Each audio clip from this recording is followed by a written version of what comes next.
Коли серце нагадує про себе, Кратал. Кратал – природна сила для вашого серця. Я впевнена, що до теми спекуляції на питанні дискредитації і геноциду в Криму залишається 3, 2, 1. Оскільки напередодні дива не сталося. Не те, щоб ми на нього чекали, ми в дива, звісно, віримо, але його не відбулося. Не відбулося, тому що це ООН, і цим, власне, можна все сказати. Міжнародний суд ООН відкинув більшість звинувачень України проти Росії у справі про порушення Росією Конвенції ООН про заборону фінансування тероризму і подолання усіх форм расової дискримінації.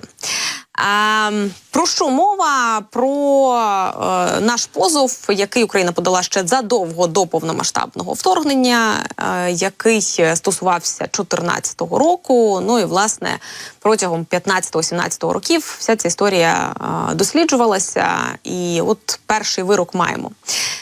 При цьому цей самий суд визнав, що Росія все ж таки порушила деякі частини Конвенції про запобігання фінансування тероризму, бо не розслідувала фінансову підтримку бойовиків на Сході. Ну і, власне, Україна не отримає жодних компенсацій, але Росія є порушником міжнародного права. Нам би, звісно, хотілося говорити не про фінансування бойовиків, не про підтримку терористів, а про те, що Росія є країною-терористом, яка нападає на своїх сусідів і робить це з завидною регулярністю. Виходить так, що ООН не побачила факту тихої депортації татар з Криму.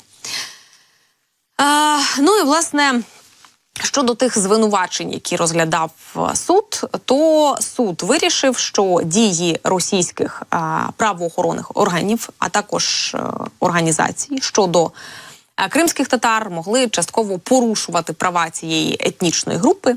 Частково, я хочу на цьому наголосити. Однак щодо звинувачень в расовій дискримінації, суд каже, що не переконаний в тому, що кримські татари і українці в Криму зазнавали там якихось переслідувань на основі їхнього етнічного походження. Ну, подивився суд і каже, ну якось не схоже. Також суд вважає, що дії щодо них могли мати політичну мотивацію. Каже, ну от їх переслідували виключно за політичними мотивами, а не за моментами їх етнічного походження. Тобто не тому, що вони кримські татари, а тому, що вони якось себе неправильно поводили щодо політики Путіна або щодо політики Росії. Виключно на це зсилається. Цього тижня також це перше з 2 рішень Міжнародного суду ООН, пов'язаних з 10-річним конфліктом, ми кажемо, з 10-річною війною Росії і України. 2 лютого цей же суд ухвалить рішення щодо прийнятності скарги України проти Росії вже про спотворення поняття геноциду. Цей позов до Міжнародного суду ООН щодо порушення Росією Конвенції про запобігання злочинів геноциду і покарання. За нього Україна подала 26 лютого 2022 року, тобто через 2 дні після повномасштабного вторгнення. Також Україна відразу подала клопотання про запобіжні заходи, в якому тоді просила і зверталася до Міжнародного суду ООН зробити все можливе, наказати, запобігти, зробити щось, щоб Росія зупинила ведення війни проти України. В цьому самому позові Україну, я нагадаю, тоді підтримали 32 країни світу. Тобто ми там не одні в тому позові. 32 країни сказали, це нахабство в 21 столітті нападати на мирно сплячу країну в той момент, коли вона нічого не робила, вас ніяк не провокувала і, в принципі, не чекала від вас удару. 16 березня 2022 року Міжнародний суд в Гаазі, ухвалив проміжне рішення про тимчасові запобіжні заходи. Зробив все тоді на користь України. Ну і, власне, якщо б вам було цікаво, або ви не пам'ятали, чим та історія закінчилась, то я вам скажу, що тоді за тим самим проміжним рішенням Росія повинна була негайно зупинити всі військові операції, які розпочала 24 лютого на території України. Тобто тоді Міжнародний суд ООН сказав, так погрозив пальчиком, сказав, ми дуже занепокоєні тим, як ви себе поводите. Не треба себе так поводити, це погано себе так поводити. Дорослі країни себе так не поводять і, власне, ви маєте зупинитися. Казали тоді в Міжнародному суді ООН. Росія окремо також повинна була забезпечити, щоб будь-які військові або парамілітарні угруповання, які вона підтримує або якими вона керує, так само, як і будь-які організації чи люди, їй підконтрольні, не вдавалися до подальших військових дій. Якось, скажіть, дуже дивно, коли Росія 24 лютого о 5 ранку нападає на твою країну, робить це максимально по всій лінії, не те щоб фронту, а по всій лінії розмежування наших кордонів. А 26 лютого, коли Україна каже, ООН зробіть щось, ООН каже, так, підождіть, нам треба розібратися. І до 16 березня вони розбираються з тим, що відбувалося, і кажуть, так, у нас є проміжне рішення. Значить, Росія має зупинитись на тому етапі, де вони стоять.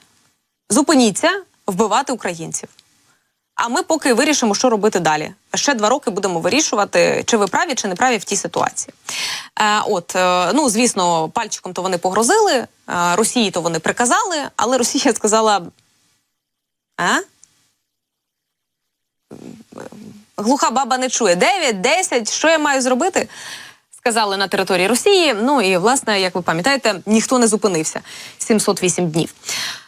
Обидві сторони за цими самими рішеннями мали би утриматися від будь-яких дій, які можуть поглибити або ж розширити театр бойових дій, так він називається, перед судом, і, власне, зробити цю ситуацію складнішою не мали би права до її вирішення.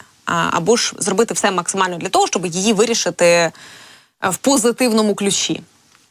На прикладі цього самого проміжного рішення ми бачимо, що Міжнародний суд ООН хоч і може наказати зупинитися, хоч і може сказати Росії, ай-яй-яй, ти не права, хоч і може визнати її винною в тому, що вона зробила всю цю історію, взагалі можливою на території України.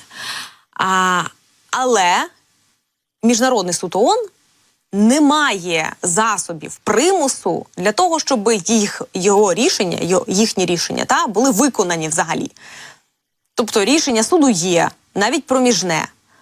Але як змусити Росію їх виконувати? Хто зна?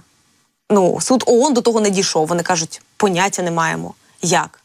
Все розраховано на те, що та сторона, якій скажуть «зупинись», вона скаже «добре, не буду більше».